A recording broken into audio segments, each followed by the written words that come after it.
என் வீட்டுக்கார பேர் கற்பியா. என் குடும்பத்தை யாரும் பார்க்கல. பெரும்பாக்கம், சோழிநல்லூர்கிட்ட பெரும்பாக்கம், மேடவகத்துக்கு நடுப்புற இருக்குது பெரும்பாக்கம். ஊர் தலைவர் பாலு,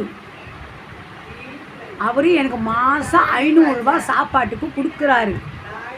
எங்கள் வீட்டுக்காரர் கூட கொடுக்குறது கிடையாது. அவரும் மாதம் ஆனால் கொடுப்பாரு. எனக்கு 1ஆம் தேதி கொடுத்துட்டாரு காசு. இந்த மாதம் 500 ரூபாய் கொடுத்துட்டாரு. ஏதோ ஊர்லெல்லாம் சொல்கிறீங்களே பெரிய தலைவர்களுக்கு கொடுக்குறாங்கன்னு.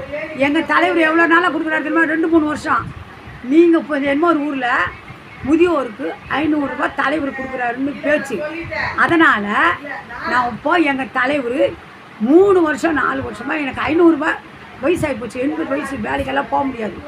அவர் என்னை கூப்பிட்டு, அம்மா நான் உனக்கு சாப்பாடு கொடுக்குறேம்மா, ஒரு 10 கிலோ அரிசி வாங்கிக்குமான்னு 500 ரூபாய் கொடுக்குறாரு மாதம்.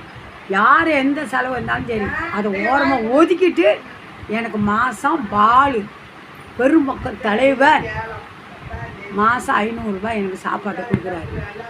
எனக்கு ரொம்ப சந்தோஷமாக இருக்குது, ரொம்ப மகிழ்ச்சியாக இருக்குது. எங்கள் தலைவர் மேலும் மேலும் மேலும் மேலும் நல்லா பதிவில் வரணும். எனக்கு 500 1000 ரூபாய் போட்டு கொடுக்கணும் எனக்கு சாப்பாட்டுக்கு. அதான் இதோட முடிச்சேன்.